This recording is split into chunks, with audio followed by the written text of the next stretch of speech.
Atentos a Juan capítulo 14, verso 15 al 21, hoy con el título Ayudador para siempre. Ayudador para siempre. Amén.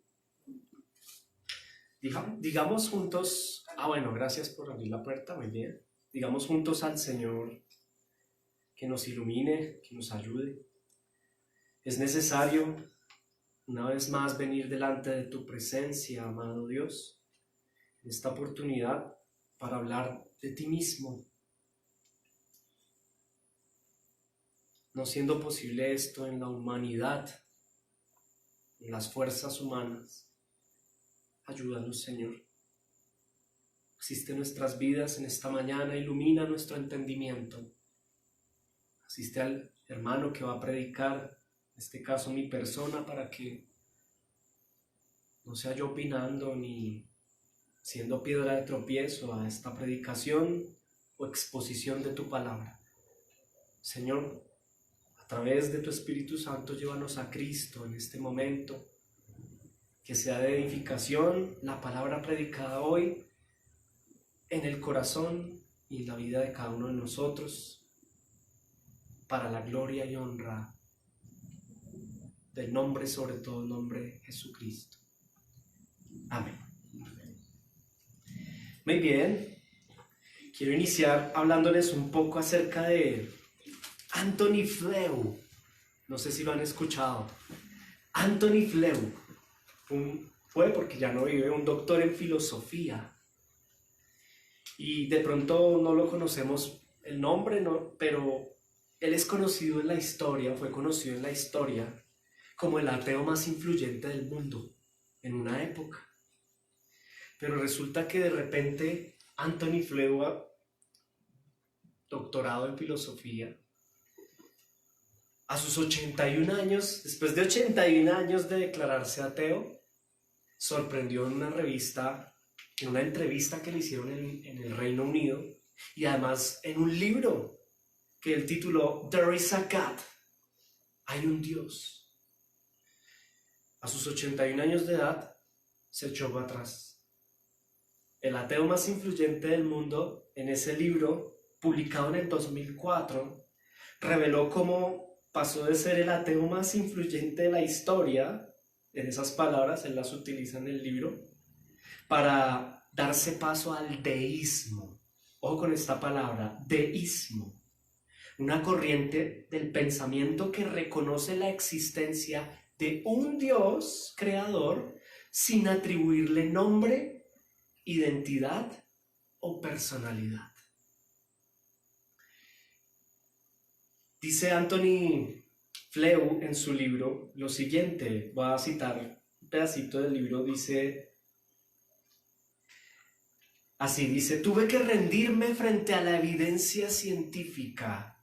Los hallazgos realizados durante más de 50 años de investigación del ADN, dice en su libro, sirven de base para nuevos y poderosísimos argumentos en favor del diseño de un Dios inteligente. Pero, ¿por qué empezamos con Antony Flew? Porque de pronto algún distraído dirá en este momento: bueno, gloria a Dios, se volvió creyente, es hijo de Dios. Pero resulta que no. Si vamos a la Escritura, nos vamos a dar cuenta, mis amados hermanos, que ella nos deja claridad de que no se es hijo de Dios por creer en un Dios, sino que la Biblia nos deja en claro que se es hijo de Dios por creer en el Hijo de Dios. Se puede decir que hay un Dios, se puede creer en un Dios como lo dice él en su libro, pero aún allí, mis hermanos, no hay salvación. No es posible llegar al Padre si no es por el Hijo. Y hay algo muy importante aquí, mis hermanos, y es que no es posible hacerse hijo de Dios por el camino de la razón, de la academia, o del pensamiento o la deducción científica, como es el caso de este hombre. A pesar de que reconoce que ya no es ateo, sino que de verdad al estudiar el ADN dice: hay un Dios, hay un Dios. Sin embargo, esto no es suficiente. No se trata solamente de reconocer que hay un Dios.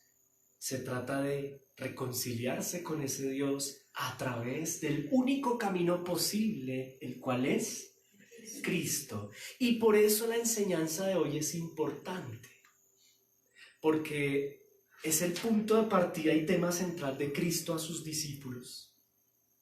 Se necesita la persona del Espíritu Santo, el ayudador para siempre, para que a través del ayudador, del Paracleto, el mundo pueda llegar a Cristo. Sin la persona del Espíritu Santo, no es posible venir a Cristo. Él es ayudador. ¿Ok? Ahora, repito esta idea. Ni siquiera la razón, la academia, el estudio, aún teológico, será el camino para llegar al Padre y al Hijo. Se necesita algo muy importante y la Biblia nos lo deja claro. Juan capítulo 4, versículo 24 nos dice que Dios es espíritu y no podrá ser conocido sino espiritualmente. Y el hombre natural, al estar muerto espiritualmente, está incapacitado para ello. Necesita el ayudador que vivifique su espíritu para que pueda ahí sí acercarse a un Dios que es espíritu. Amén. Esto es muy importante y la Biblia va en contravía a la postura deísta. De hecho, mire lo que dice el diccionario de filosofía. El deísmo es la creencia en la existencia de una deidad suprema. Note esto, una deidad suprema, no se sabe cuál, que puede conocerse, dicen los deístas, a través de la razón o la experiencia personal, en lugar de hacerlo a través de una iglesia, revelaciones, una fe o tradiciones religiosas.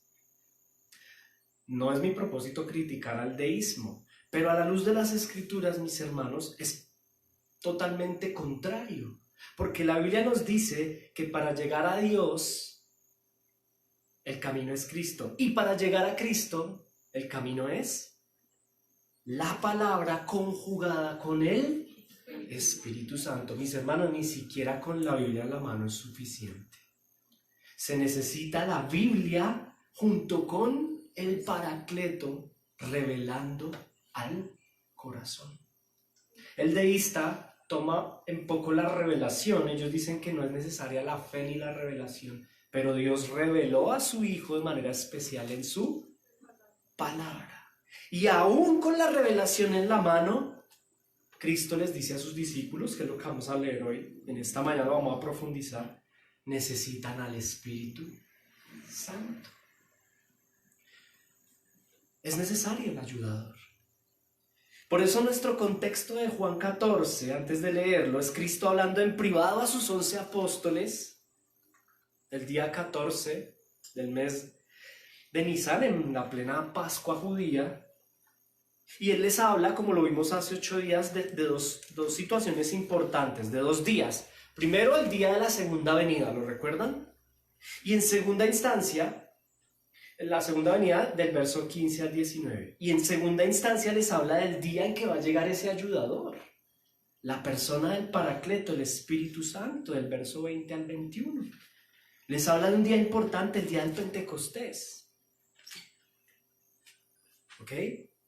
Ahora, hasta ese instante, mis hermanos, recordemos que el Pentecostés se celebraba entendiendo el momento en el cual Dios le da la palabra a su pueblo, ¿no? La instrucción primaria, la Torá.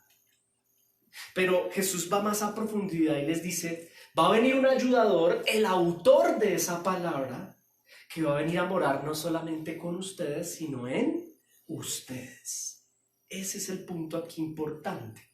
Y quiero invitarlos a que leamos ahora sí Juan 14, versos 15 al 21. Solamente vamos hasta ahí, del 15 al 21. Dice la Escritura: si me amáis, guardad mis mandamientos, y yo rogaré al Padre, y os dará otro Consolador, para que esté con vosotros para siempre.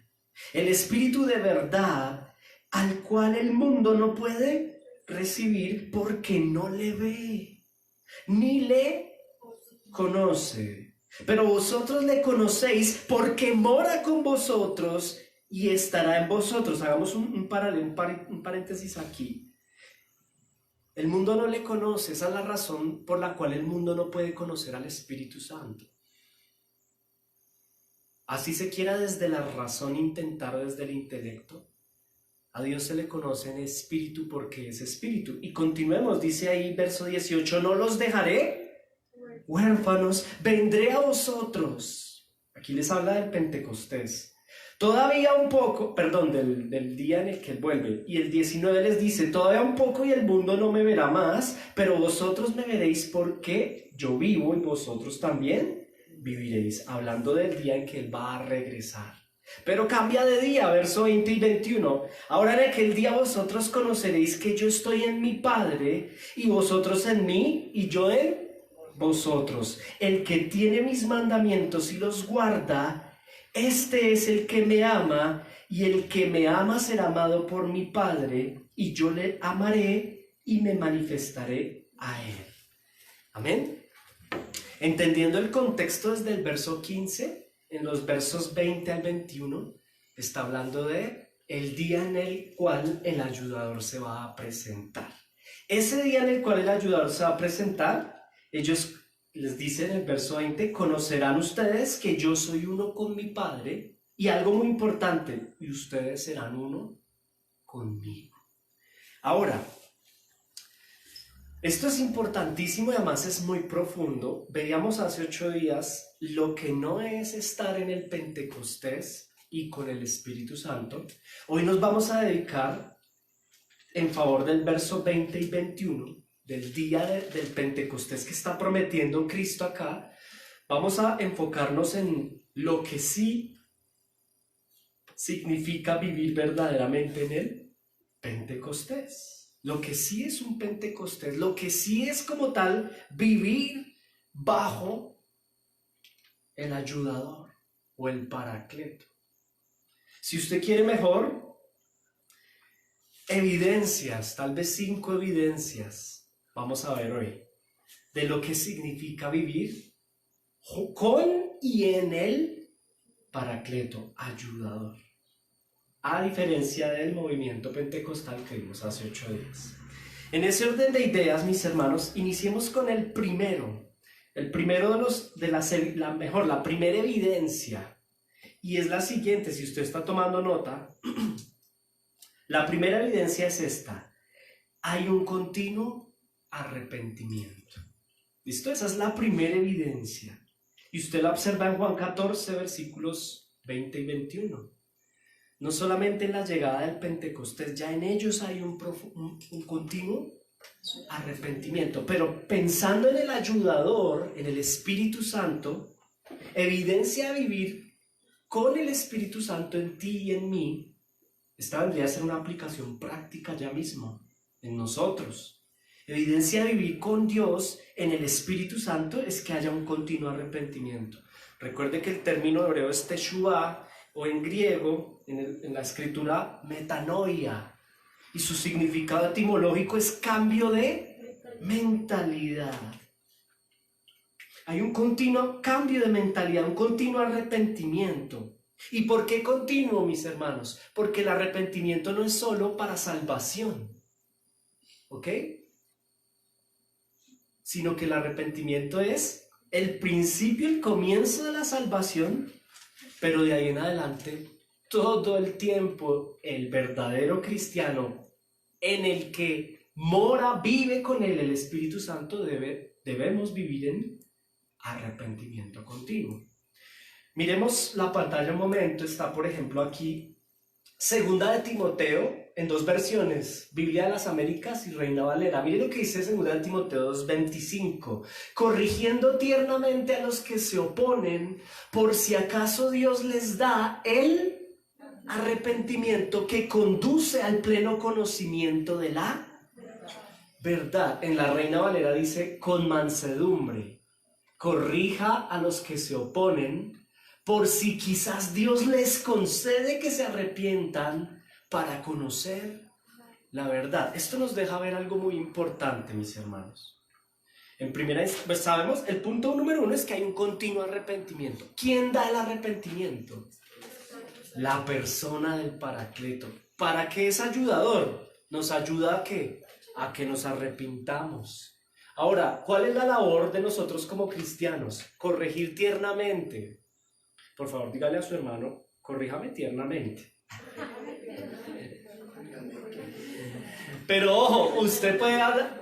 No, uno se ríe y todo, pero incluso los que somos casados, mis hermanos, los que somos casados, uno a veces al esposo y a la esposa, uno corríjanse tiernamente, pero escuche esto, que usted corrija a su esposa, esposo o a su hermano, no es garantía de arrepentimiento. Usted corrige, pero el que da arrepentimiento, ¿quién es?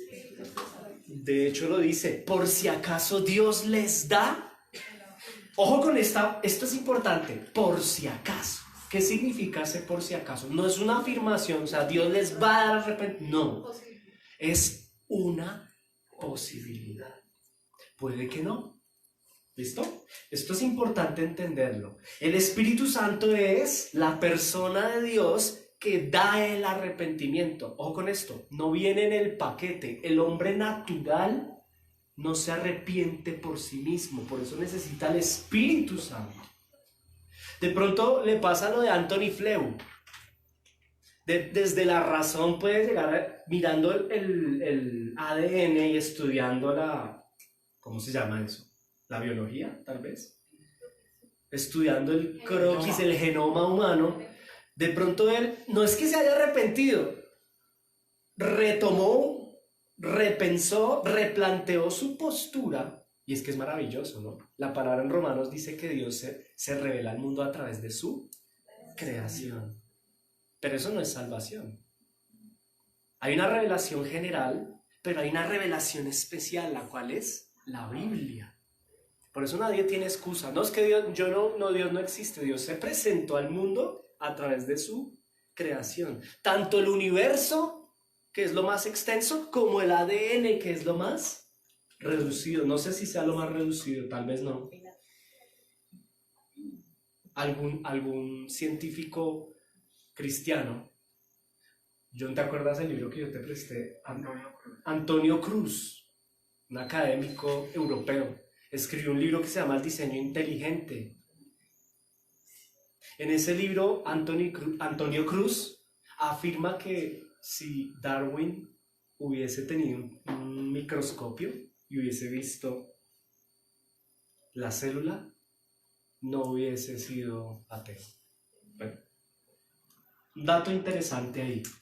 Pero no nos salgamos del punto. El punto aquí es que aún desde la razón podemos retomar ciertos conceptos, pero con todo ello no se puede llegar desde la razón a un arrepentimiento, a un cambio de mentalidad. Es necesario que Dios mismo nos conceda ese arrepentimiento, y Él lo hace a través de ¿quién?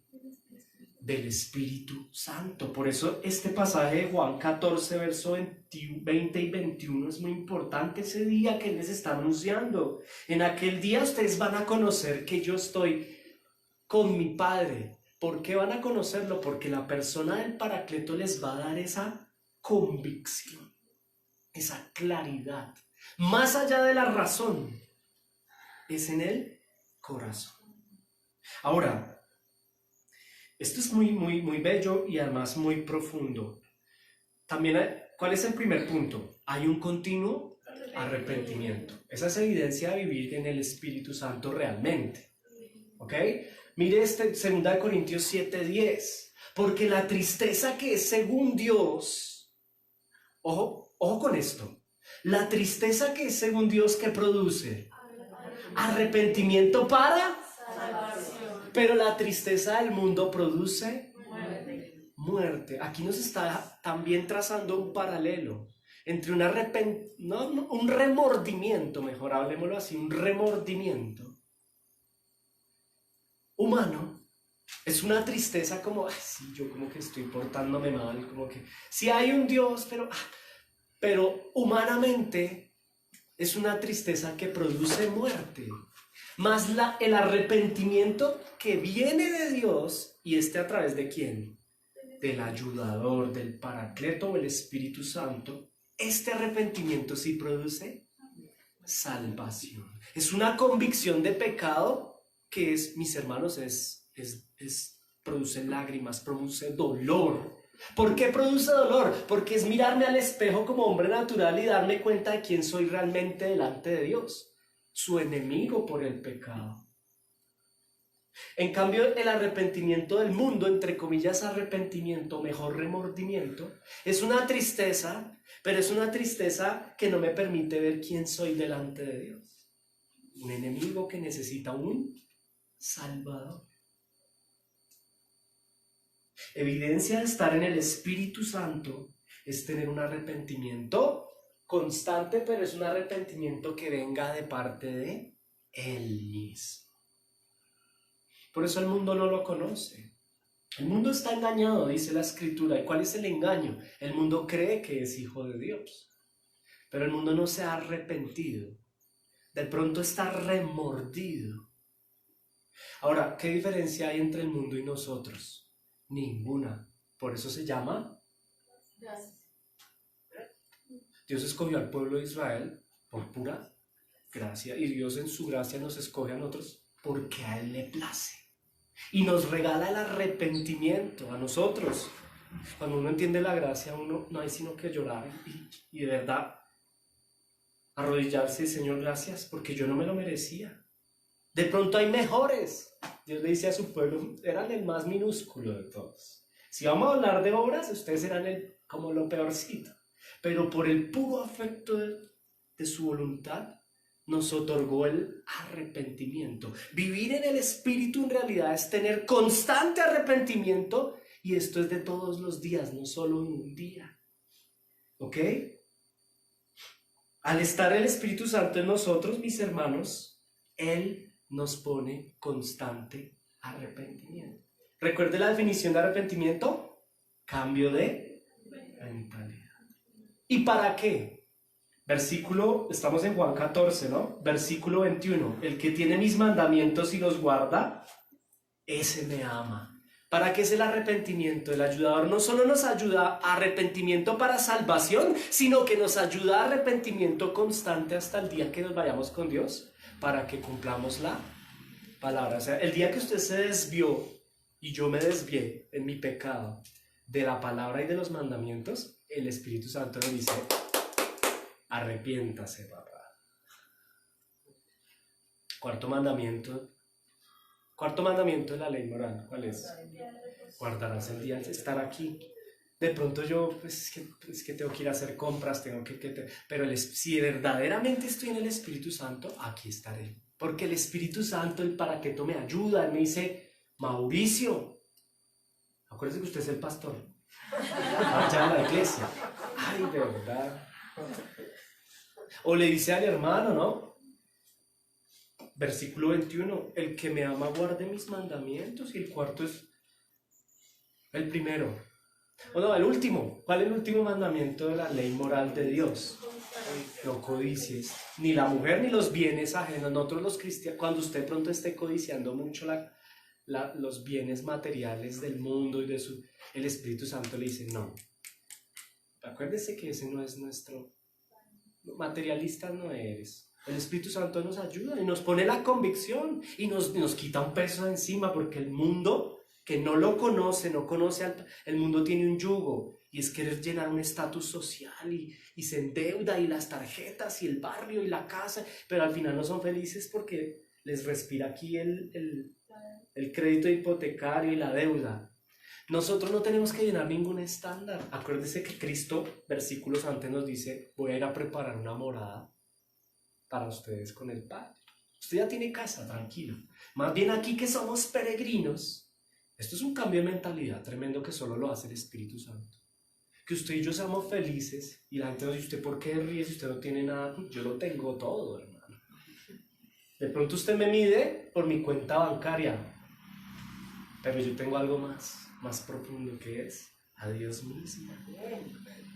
Y que usted y yo cambiemos esa mentalidad y dejemos ese materialismo, ese mundo, es propio del arrepentimiento diario de parte de Él en nuestro corazón. Evidencia número 2 de vivir en el Espíritu, en el Pentecostés, y junto a y con el ayudador, el Paracleto.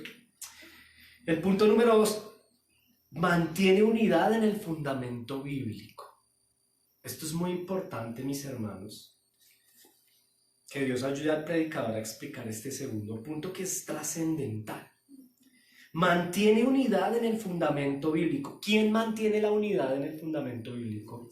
El Espíritu Santo. Esa es una evidencia. Cristo deja en claro que en aquel día, en el Pentecostés, se evidenciará una unidad. Quiero que lo leamos. Versículo 20. En Juan 14 dice: en aquel día vosotros conoceréis que yo estoy ¿en quién? En mi Padre, y ustedes en mí, y yo en... O sea, hay una unidad tremenda acá. ¿Cuál es la unidad? Primero, el Padre y el Hijo están unidos. Esto es maravilloso. Pero no solo ello, ¿verdad? También nosotros estamos unidos al Hijo y por ende al Padre. O sea, esto es importante. Hay una unidad, ¿cierto? Hay una unidad. Y esa unidad es mantenida por el Espíritu Santo. Ahora, ¿cómo nos unimos a Cristo? Sabemos que el Padre está unido al Hijo, ¿cierto? ¿Se acuerda que Jesús dijo a sus discípulos: yo no vengo a hablar aquí lo que yo quiera, yo hablo lo que escuché de mí? ¿Qué une al Padre y al Hijo? La palabra. ¿Y qué une al Hijo con su iglesia? La palabra.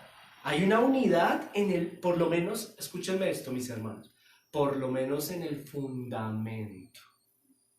¿Por qué? Porque por causa del pecado, alguien me preguntaba un día, ¿por qué las iglesias no se ponen de acuerdo? Las iglesias bíblicas, incluso las bíblicas, no se ponen de acuerdo en ciertos conceptos teológicos. ¿Sabe cuál es la respuesta? Dios mismo lo permite por nuestro pecado. Para que nos miremos al espejo, humanamente somos pecadores. Pero con todo ello el Espíritu Santo nos ayuda a tener una unidad. ¿En qué? En los fundamentos de su palabra. La iglesia bíblica, la verdadera iglesia, debe ser escritural y tener una unidad en el fundamento. Esto significa, mis hermanos, estudiar las Escrituras, amar las Escrituras, hablar de las Escrituras, permanecer en la iglesia local. ¿Cómo? Escuche esto. ¿Cómo me uno yo a Cristo? ¿Cómo soy yo una unidad con Cristo? Acuérdense, el matrimonio es una analogía a la relación de Cristo con su esposa. Para que haya una unidad entre el esposo y la esposa, intimidad, comunión. Así como lo hay en el ámbito matrimonial, lo debe haber entre Cristo y su iglesia a través de su...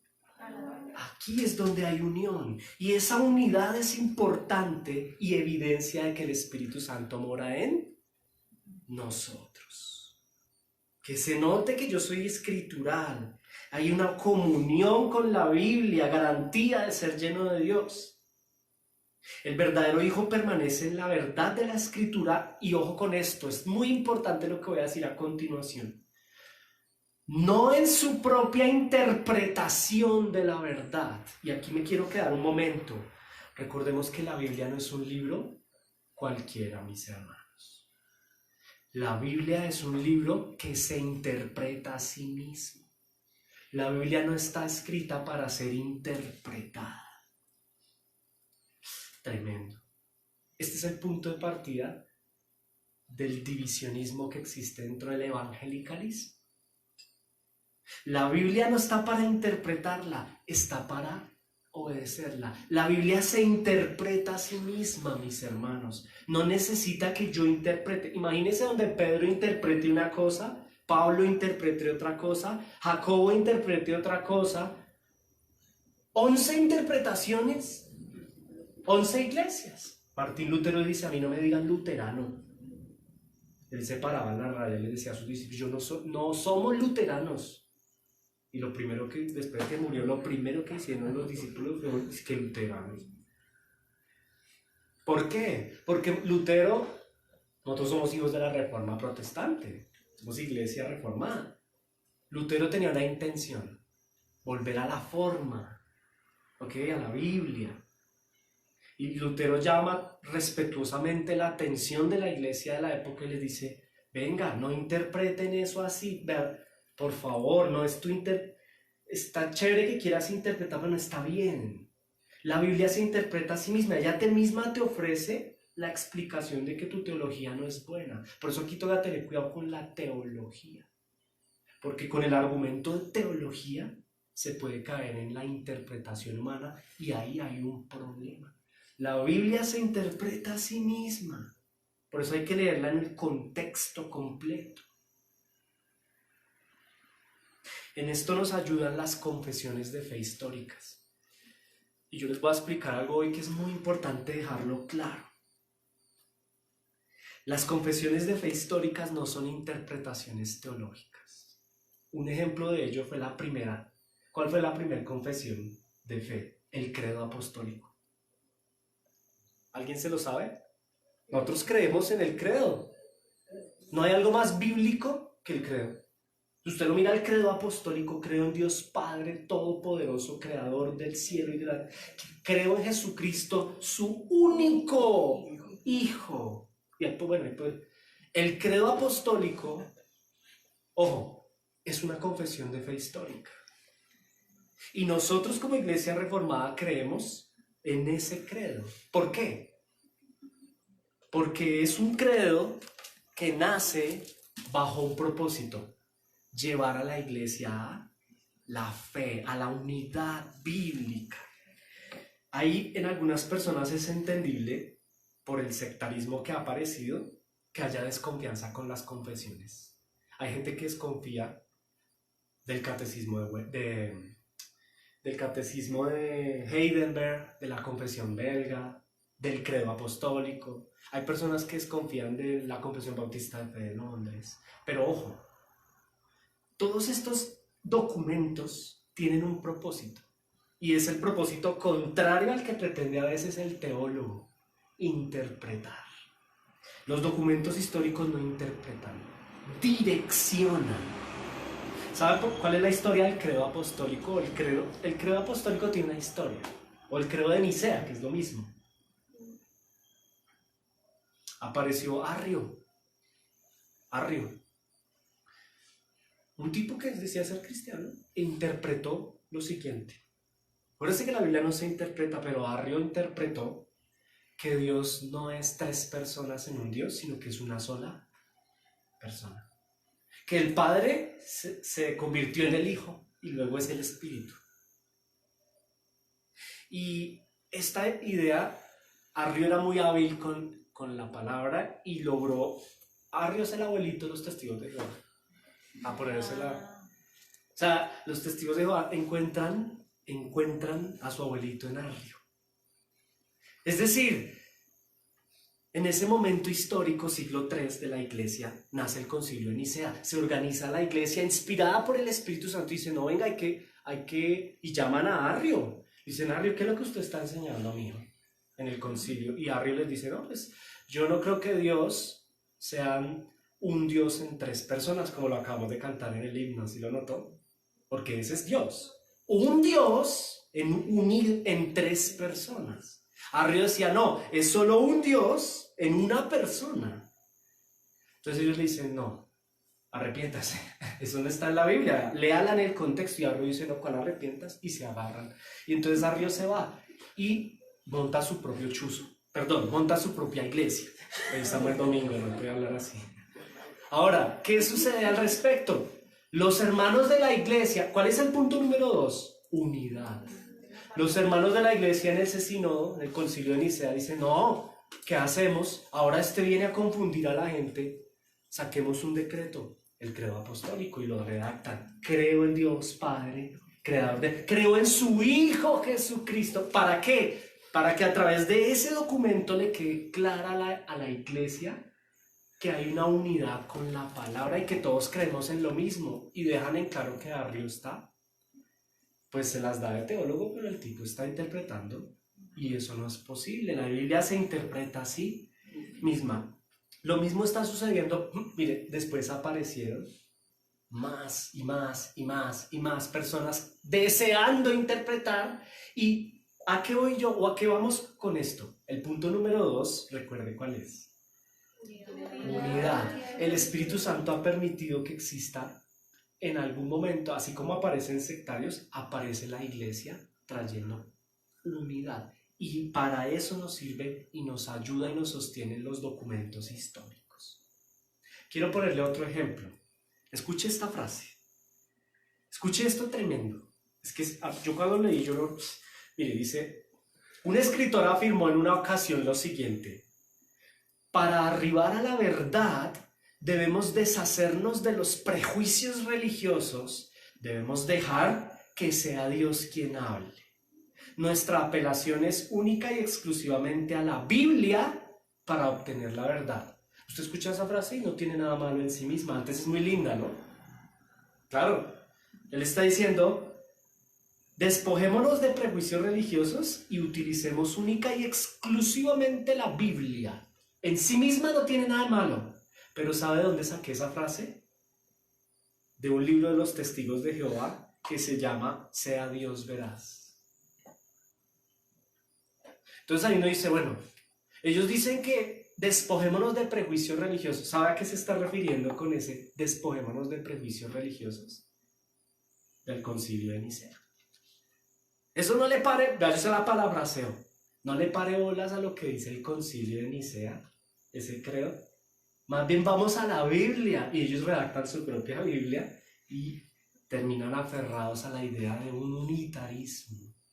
Por eso nosotros no interpretamos la Biblia, obedecemos la Biblia, pero aparece el credo, aparece la Confesión Bautista de Fe, donde nosotros somos iglesia confesional. No son libros, no son documentos, como dice Charles Spurgeon en la Confesión Bautista de Fe de Londres. No son libros escritos para interpretar, no son libros de teología. Son herramientas que nos ayudan a entender la Escritura. A interpretarla, ella en sí misma se interpreta. Claro, yo entiendo la desconfianza. Sí, Mormón, el libro de Mormón, una nueva revelación, pero las confesiones históricas tienen otro propósito, el propósito contrario. Si usted ve el libro de Mormón, es una nueva revelación. Las confesiones históricas, el credo apostólico no es una nueva revelación. El credo apostólico es una unidad. Es como la brújula. Si usted ha ido al Amazonas, ¿qué necesita uno en el Amazonas? Una brújula. A veces, en alguna medida, nos ayuda a ubicarnos. Es una herramienta que nos ayuda a ubicarnos en un contexto escritural. El Espíritu Santo nos ayuda a ello, mis hermanos.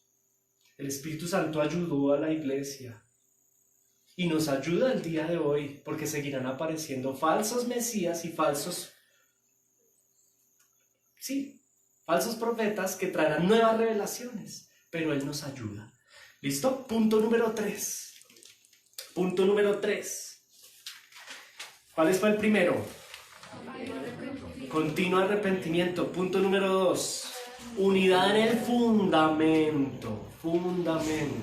Por lo menos en el fundamento, mis hermanos. Hay doctrinas que no son fundamentales, pero por lo menos las fundamentales. ¿Listo? Punto número 3. Quien está con y en el Espíritu, 3, bendice su contexto social. Y esto también es importante.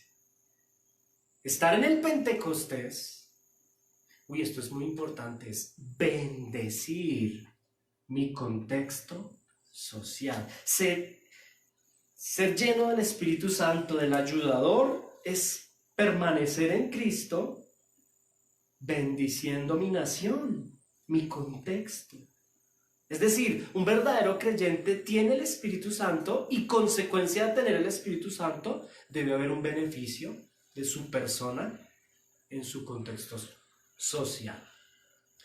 Prueba de ello, hay muchas pruebas y evidencias, ejemplos de lo que significa bendecir mi contexto social. Nicolás Copérnico, científico. ¿Recuerda a Nicolás Copérnico? Cristiano, verdadero cristiano. La Tierra es redonda, eso lo dijo Nicolás Copérnico.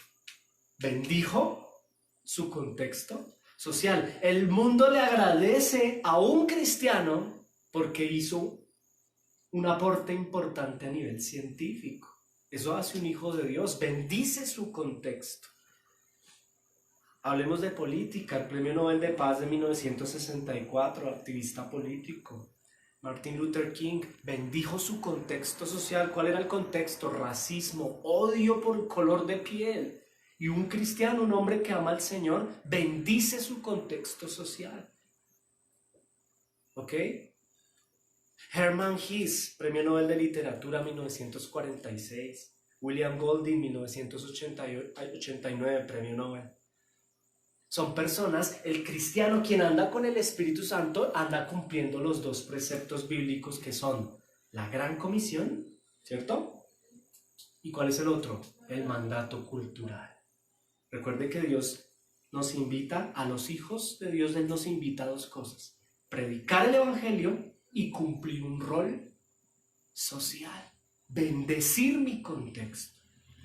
Estar lleno del Espíritu Santo, cuando el verdadero creyente ha sido de verdad regenerado y santificado, obedece estos dos preceptos revelados en la Escritura. Volvemos al verso 21. El que tiene mis mandamientos y los guarda, este me ama. Y la palabra dice en Génesis capítulo 2, mandato cultural.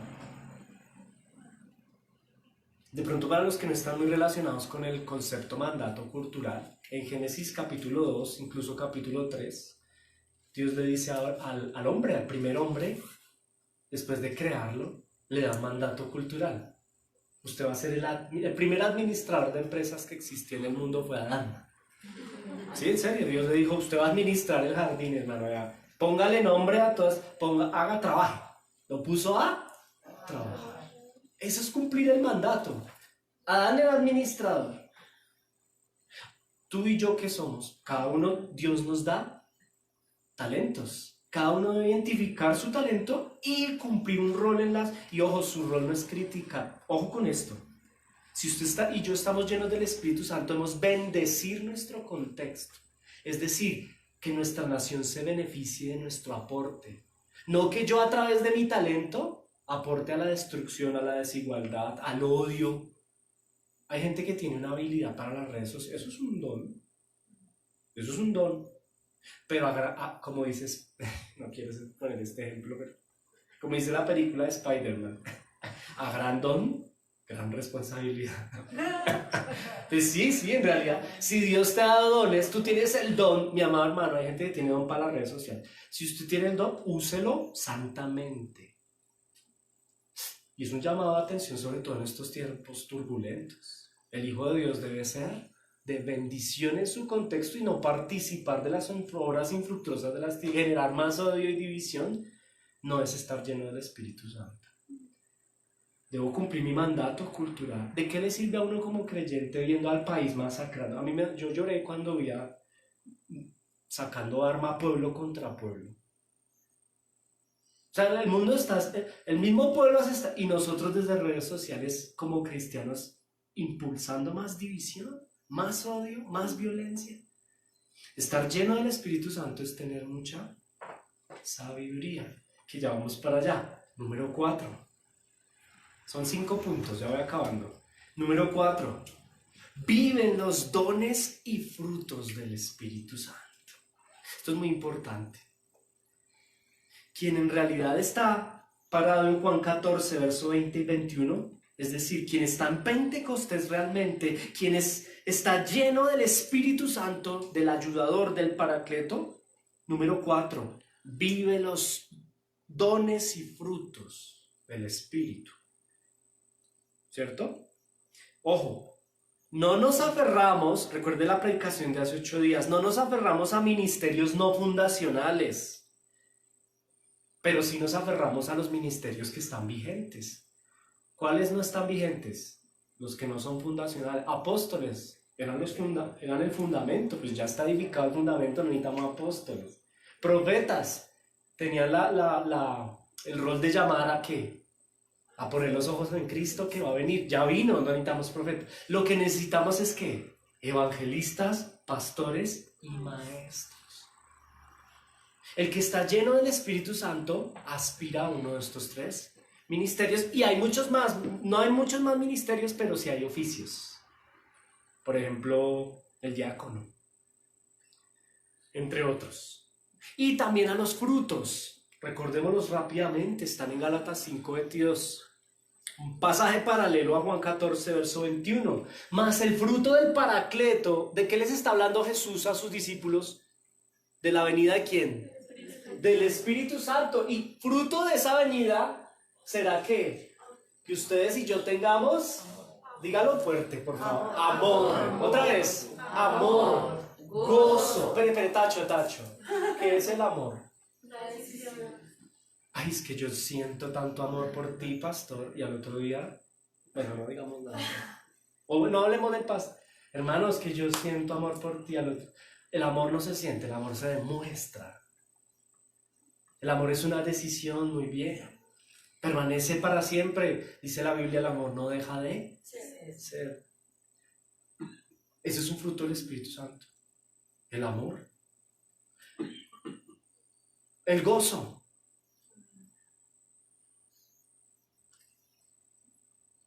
¿Eso qué significa? Estar alegre. Como dice Edison, muestre los dientes. Sí, o sea, el hermano limón. No, ese no es hermano. No. Muchachos, hermanos, la vida no es fácil. A veces la vida no es fácil. De hecho, la Biblia lo dice. La Biblia no nos promete, pues, que esto va a ser, al contrario, vamos a padecer. Pero vamos a padecer con... tremendo, no. O sea, esto es... Piensa en Pablo en la cárcel cantando con Silas. Esto para mí es... O sea, usted preso en la cárcel cantando himnos y le abren las puertas y no se sale. ¿Está bañado? No está bañado, está lleno de gozo. Bendito Dios, es el Espíritu Santo que nos llena de gozo. Pastor, pero es que usted no sabe la enfermedad que yo estoy atrás. No, yo no sé. Pero con todo ello, o la crisis económica, o la situación, pero con todo ello, fruto del Espíritu Santo, no es andar diciendo gloria, aleluya, no, es sonreír, es llegar a la iglesia el día del Señor y sonreír, y saludar, y despedirse, y abrazar. No, a mí me gustan los abrazos, bueno, se respeta, entonces de Julio. Al que no le gusta el abrazo le quedó bien el COVID porque no quiero contacto social. Bueno, tranquilo, pero gozo, paz. Vuelvo, ojo, fruto del Espíritu Santo es vivir en paz y promoverla, no el divisionismo, mis hermanos. Nosotros no somos promotores. ¿Cuál es el antónimo de la paz? La guerra. Nosotros, vea, usted y yo podremos ser muy apasionados al fútbol, a un partido político. Yo no le voy a decir que no. La Biblia no lo prohíbe. En el equipo de 11 discípulos en Juan 14, versículo 20 y 21, habían 2 personas del grupo de los 11 que tenían ideologías políticas contrarias y se amaban. ¿Cuál es el primer fruto del Espíritu? Hermanos, se amaban y nos están sacando allá. La historia de nuestro país siempre, tristemente desde su fundación, ha sido un conflicto bipartidista.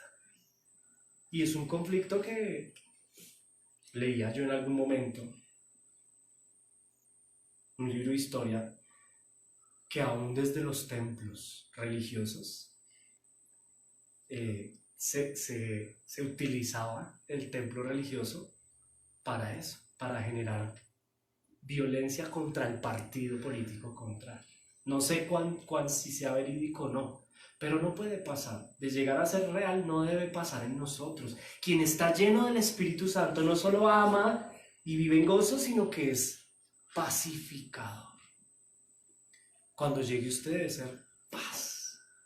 Y si hay un conflicto y la familia hasta se quiere agarrar la hermana de las mechas con el hermano, usted llega y usted es pacificador, usted no... ¡Ah! No, no. O por redes sociales, haters, ¿no? Los haters. No hay cristianos haters. Los jóvenes saben más de eso que nosotros los que no estamos haters. Es un término muy moderno, ¿no?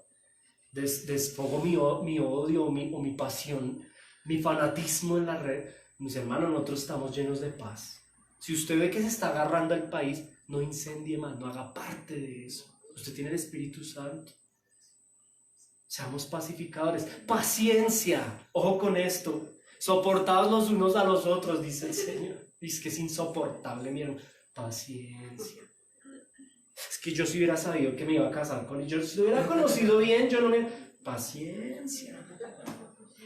Fruto del Espíritu Santo es la paciencia. Contra tales cosas no hay ley, pero los que son de Cristo, ¿quiénes? Los que son de Cristo.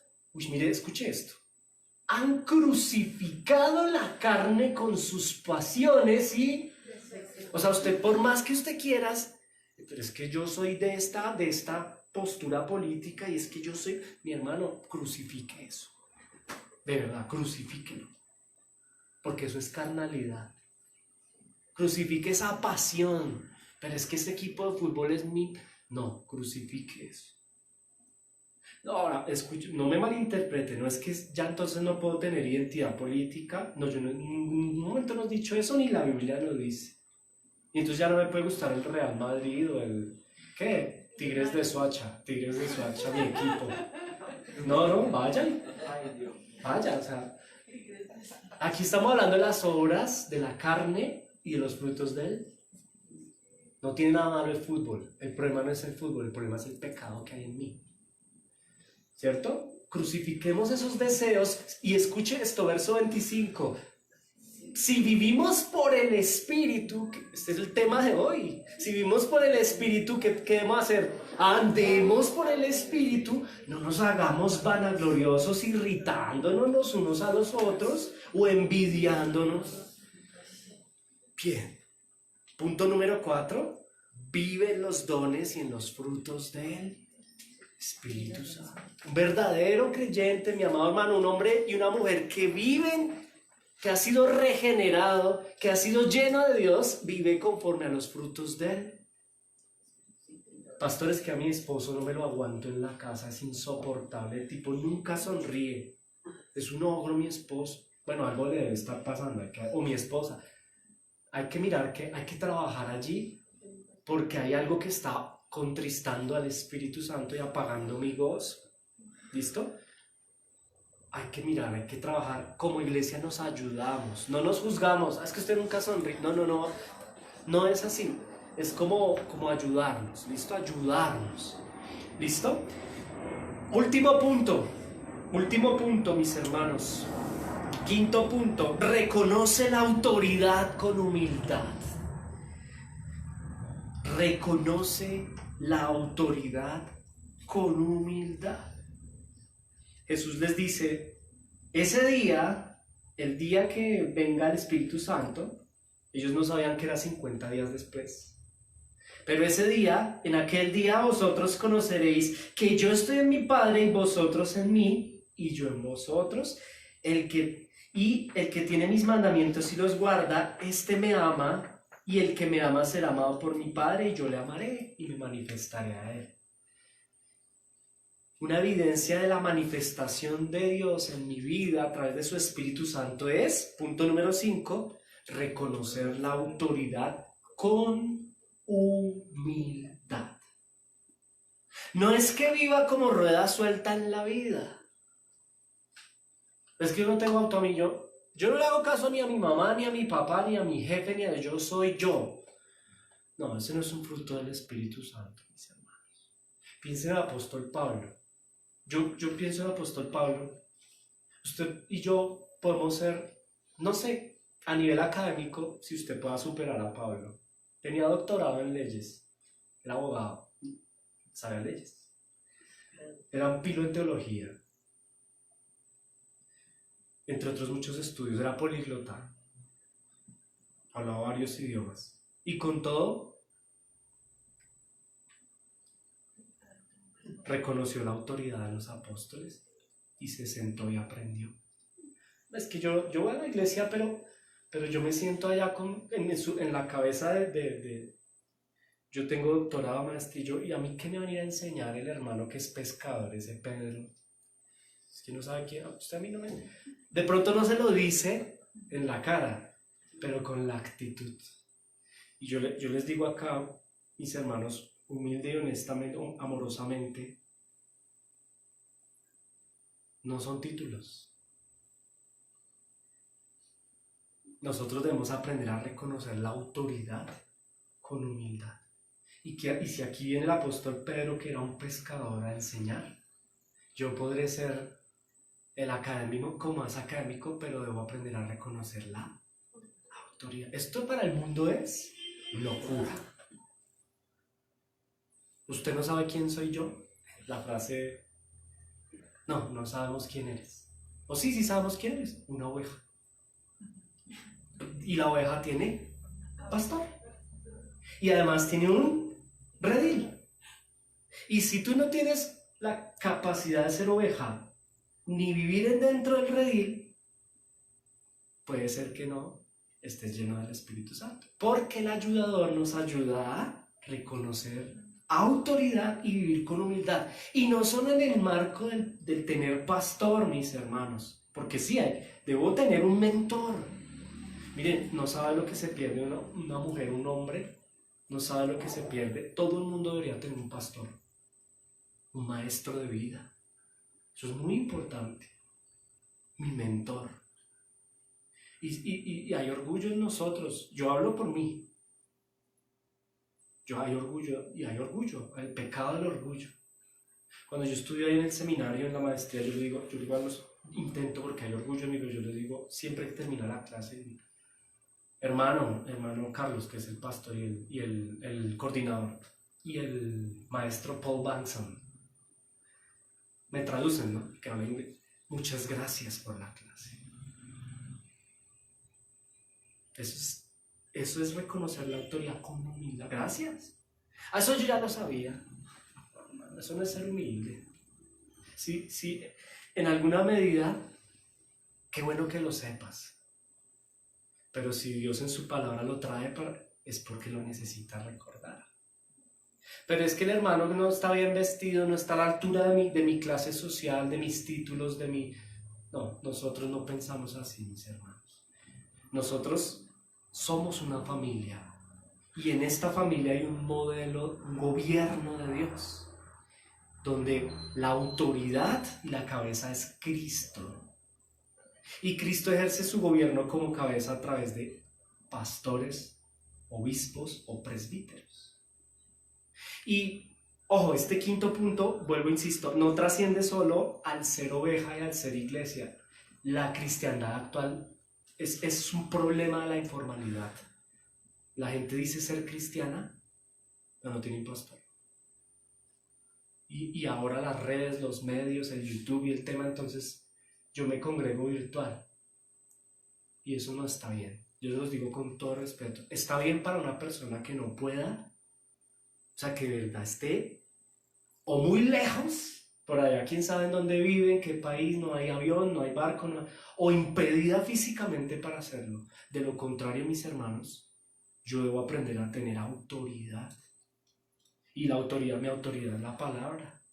Mi pastor de la iglesia. Pero como no quiero que me digan nada, no quiero rendir cuentas, no hago parte de ningún redil. Y es la realidad del libertinaje actual. ¿Tú eres cristiano? Sí, yo soy cristiana. Sí, yo soy cristiana. ¿Y en qué iglesia? No, ahorita no me estoy congregando. ¿Hace cuánto? Haga cuentas y verá que lleva. Usted cree que fue ayer, pero lleva años. Y es orgullo.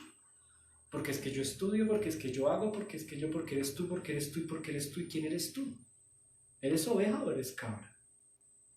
¿Tú sabes más que Dios? Dios estableció el gobierno de la iglesia. Dios estableció pastores, autoridades. No me crea a mí. Romanos capítulo 13, versículo 1. Sométase. Dígaselo a usted mismo. Sométase. Mauricio, sométase. Pero es que no puedo. Sí puedes. Porque el Espíritu Santo te ayuda.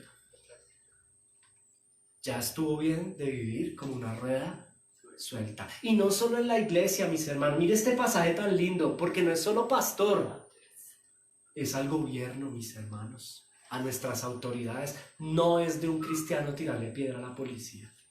Permítame hacer esa cuña, pero es que me ven en internet. No es de un hijo de Dios insultar a la autoridad. No es de una persona llena del Espíritu Santo andar diciéndole a la autoridad groserías. Sométase toda persona. ¿Qué persona está hablando? La carta a los romanos es una carta escrita a la iglesia de Roma, a cristianos. Esto no es para personas no creyentes, es para cristianos. Y usted es cristiano y yo soy cristiano, esto es para ti y para mí. Ay, yo eso ya lo sabía. Bueno, bendito Dios te lo recuerda a él con mucho amor. Sométanse a las autoridades que gobiernan. Y esto está abierto, mis hermanos. No solamente Pablo se refiere a las autoridades eclesiales. Pero es que el pastor debería ser yo. Hermano, entonces hable con Dios. Porque Él es el que pone, mire, lo dice la Biblia. Porque no hay autoridad sino... Es que el presidente debería ser yo, el alcalde debería ser yo, el edil debería ser... Hermano, hablemos aquí entre cristianos. Las autoridades vienen de Dios. Y si tú puedes creer que estás más preparado, y tal vez no estás. Había mejores naciones que Israel. Había gente más preparada que Pedro, ¿sí o no? Pero Pedro es el apóstol, Pedro, ya. Ay, pero es que ese pastor a él no me gusta cómo se viste, habla feo, vive en el sur, no tiene carro, pero es el pastor, hermano. Y hermana, ¿y yo qué? ¿Y qué hacemos? No, pues que no me llena a mi nivel. Bueno, bendito Dios entonces. Pero una persona llena del Espíritu Santo aprende a reconocer autoridad con humildad. Ahora, la autoridad es... Mis hermanos, el pastor, mi mamá, a los solteros que vienen en casa, mi mamá y mi papá son la autoridad de la casa. Y yo debo aprender a hacer caso. Que gobierna mal, gobierne bien o gobierne mal, gobierna. Mi papá no sabe dar instrucciones, ya le va a enseñar usted a su papá. Eso es orgullo. Es que el pastor se está equivocando. Bueno, pero la palabra de Dios dice que debe ser apto para enseñar. Y si es apto para enseñar, estudio la palabra. Ahora, con todos los estudios y los títulos que tenga el pastor, es pecador y se puede equivocar. Por eso no hay pastor, hay pastores. Porque ese es el gobierno de Dios, no debe haber un pastor, deben haber varios, conforme la iglesia va creciendo. Y se cuidan entre ellos. Cuando en la iglesia solo hay un pastor y la iglesia es grande, huya de ahí. Huya de ahí, huya de ahí. ¿Por qué? Porque no están viviendo el gobierno eclesial. Debe haber paridad de ancianos. ¿Ok? Nosotros somos una iglesia pequeña, pero estamos orando por pastores. Ellos se cuidan entre sí, porque somos pecadores. Gobiernan mal. El presidente de mi país no me gusta. Ore por él. Yo debería ser el presidente. Bueno, entonces haga méritos. Y por democracia lo votamos por usted. ¿Qué propone? Pero desde el odio, no es nuestra, como cristianos no es nuestro estilo. Nos sometemos, existen porque por Dios son constituidas. Familia, reconocemos la autoridad con humildad. Y en esto también es importante lo siguiente. El que sabe ser sometido a la autoridad será buena autoridad en el futuro. El que es primero sometido será una buena autoridad y asimismo recibirá sometimiento. Ser sometido tiene que ver con el respeto, no con la lambonería. No le lamban al pastor ni al político, mírelo a los ojos, ámelo, respételo. Y el respeto es saberle hablar a la autoridad. Hay movimientos filosóficos. Yo no soy filósofo, pero he leído filosofía. Hay movimientos del pensamiento, hay escuelas del pensamiento, 11 escuelas filosóficas en la historia, tratando de definir muchos temas del pensamiento humano, entre ellos el sometimiento a la autoridad y el gobierno. Y sé que de esas escuelas hay muchas que invitan a la sublevación, a la anarquía, o inclusive al ir en contravía a la autoridad. O en alguna medida, ¿a qué voy con este punto? Nosotros como iglesia, mis hermanos, debemos tener mucho cuidado, porque a nosotros no nos rige por encima de nada lo que dice la Escritura. Puede ser muy interesante la escuela filosófica de tu estilo y de tu gusto, pero siempre todo debe estar coordinado a la palabra de Dios. Y el Señor nos invita al sometimiento y a tener autoridades. Amén. Bien, con eso terminamos, mis hermanos. Quiero invitarlos a que terminemos leyendo nuevamente el verso 20 y 21 de Juan 14. ¿Listo? Con esto vamos a terminar. De hecho, leamos el 15, 16, 20 y 21. ¿Listo? Dice el 15 y 16: si me amáis, guardad mis... Y yo rogaré al Padre y os dará otro consolador para que esté con vosotros para siempre. Verso 20: en aquel día vosotros conoceréis que yo estoy en mi Padre y vosotros en mí y yo en vosotros. El que tiene mis mandamientos y los guarda, ese es el que me ama, y el que me ama será amado por mi Padre, y yo le amaré y me manifestaré a él. Mi hermano, si a usted y a mí nos cuesta someternos a la autoridad, piense en Cristo. Yo creo que ese fue el sexto punto y el más, Dios mío, más importante. Seamos quien está en el Espíritu Santo es imitador de Cristo. ¿Y sabe qué? Cristo se sometió siendo Dios al Padre. Es que yo no me someto. Sea imitador de Cristo. Cristo siendo Dios se humilló. No se aferró a su identidad de Dios y se hizo hombre. Se humilló por obediencia y sometimiento al Padre. Si Cristo, que es Dios, se somete, mis hermanos, nosotros imitándolo debemos aprender a tener una autoridad y a obedecer la autoridad pastoral, gubernamental y aún en mi hogar, en mi casa. Que el Señor nos ayude. Pastor, es muy difícil. Esos 5 puntos, de pronto usted está haciendo checklist y se está rajando. Tranquilo, no nos diga nada, pero él, vea, mi amado hermano, si es en nuestras fuerzas, todos nos rajamos. Pero por eso tenemos un ayudador. Amén. Es la promesa de Juan 14. Hay un ayudador, Él nos va a ayudar, Él te va a ayudar, no te sientas frustrado. Esa es mi conclusión del día de hoy. 5 evidencias propias de vivir con el Espíritu Santo prometido ese día. Nosotros no somos pentecostales, ya aprendimos por qué. Tampoco somos deístas, ya lo vimos por qué. No abusamos del misticismo, de las experiencias, del nombre del Espíritu Santo. Y tampoco buscamos a Dios desde la razón, desde la teología, desde la ciencia. Nosotros tenemos un punto de equilibrio que se llama el Espíritu Santo. Él es nuestro punto de equilibrio. Él nos ayuda, mis hermanos. Este es consuelo para ti. Tú debes salir de aquí esta tarde motivado, entendiendo que Él te va a ayudar a cumplir esas 5 cositas. ¿Cuál es la primera? Se me iba volviendo temática la exposición, ¿no? ¿Cuál es la primera?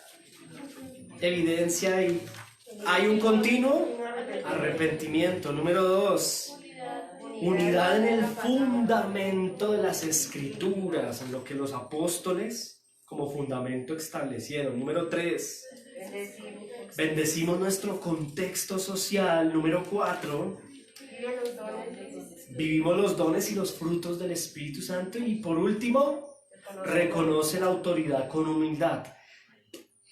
Todos son abarcados por un precepto importante y es: ponemos los ojos en Cristo e imitamos a Cristo. El Espíritu Santo nos ayuda a imitar a Cristo en todo. Amén. Si tú necesitas que el Señor te ayude, cierra los ojos por un momento y pidámosle a Él que nos ayude en esos 6 puntos.